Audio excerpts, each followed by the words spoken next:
পুণ্যের তীরে দাঁড়িয়ে এদিক ওদিক তাকাচ্ছে। তাকাতে তাকাতেই দেখতে পেলেন অনেক দূরে গোবিন্দ দাঁড়িয়ে। গোবিন্দকে দেখেই দেখিয়া তুলসী নাগর তুলসী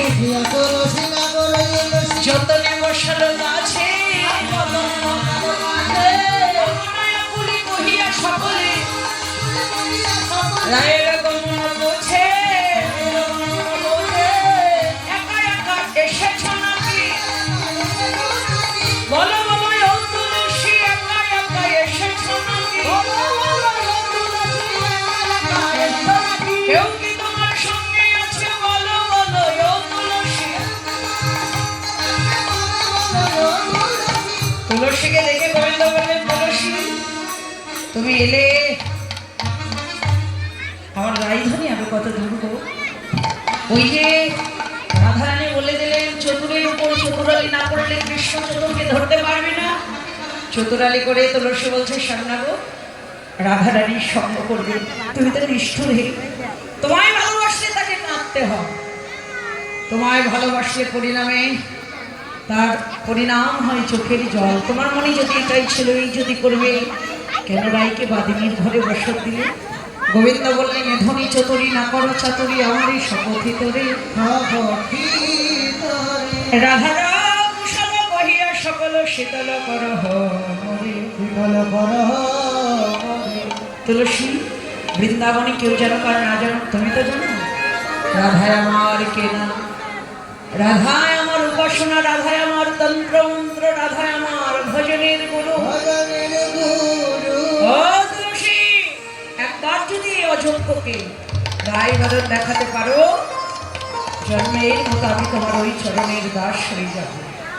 যারা রাধারানীর কান্না সহ্য করতে পারে না তারা গোবিন্দের কান্না সহ্য করবে কি করে?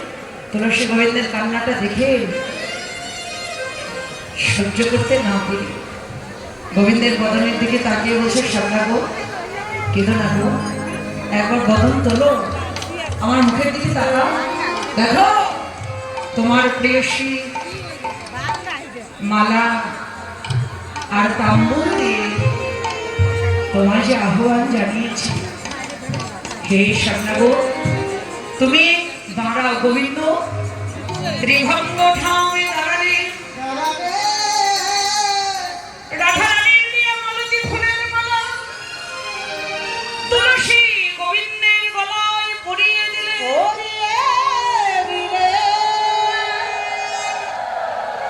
মালা পরিয়ে দিলেন বদনে,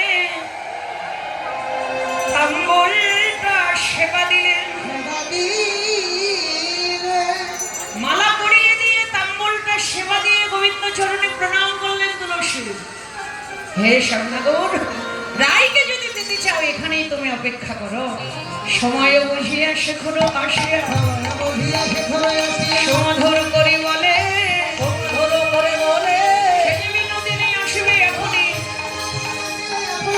সরস করে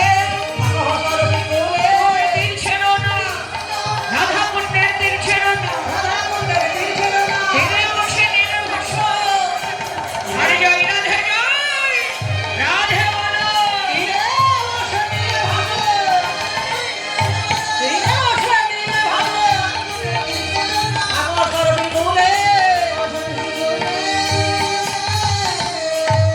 তুলসী গোবিন্দকে রাধা কুণ্ডের তীরে রেখে চললেন জটিলা মন্দিরে। কাঁদি কাঁদি রাই নিজ ঘরে জটিলা যখন মুখখানে মুছে মহে কোলে লইয়া কেন বা কালি ছোঁয়ায় বৌমা তুমি কাঁদছ কেন তোমার কিসের অভাব হলো বৌমা তুমি কাঁদছ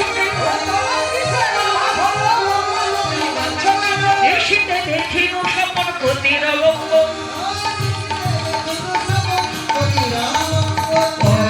পতিত কালো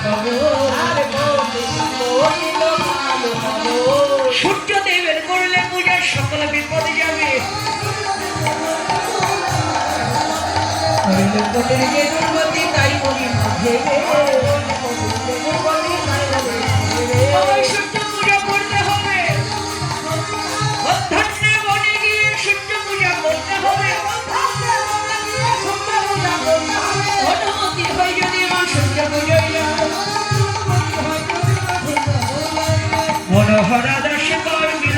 কাজ না।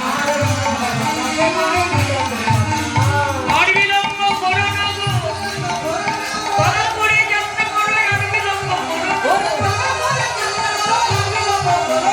তাড়াতাড়ি মনে চলো, সূর্য পূজার সময় হয়ে গেল।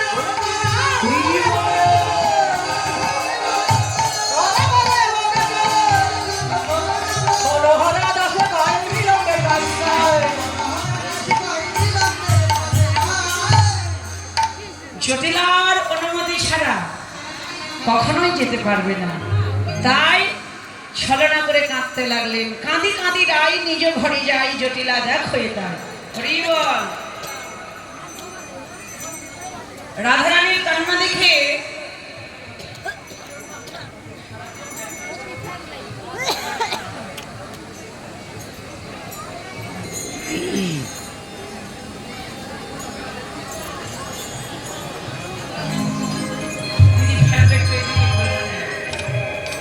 এত বড় নাকি কান্না সম্ভব?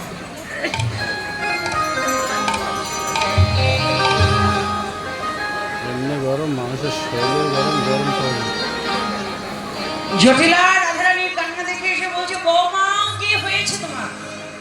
রাধারানী বললেন, মা আজকের নিশীথে একটা অমঙ্গল স্বপ্ন দেখলাম সিঁথির সিঁদুর মুছে গেছে, হাতের শাখা ভেঙে গেছে। থরথর থরথর করে কাঁদতে লাগলেন জটিলা বৌমা। আর কাজ পেলে না, একমাত্র ছেলে আমার, তারই এত বড় অমঙ্গল স্বপ্ন দেখেছ? আরে ও বৌমা, স্বপ্নে দেখলে আমার ছেলের অমঙ্গল, কি করলে মঙ্গল হবে? বলছে, মা অতিকালের বিধান একটাই, বনে গিয়ে যদি আমি সূর্যদেবের পুজো দিতে পাই।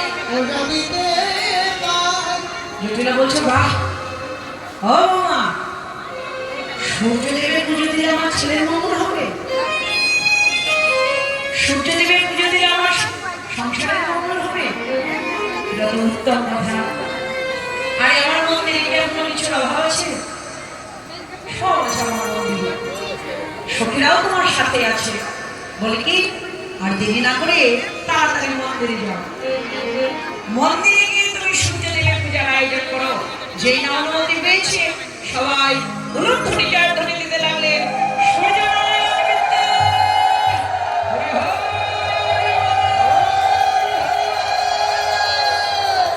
হরি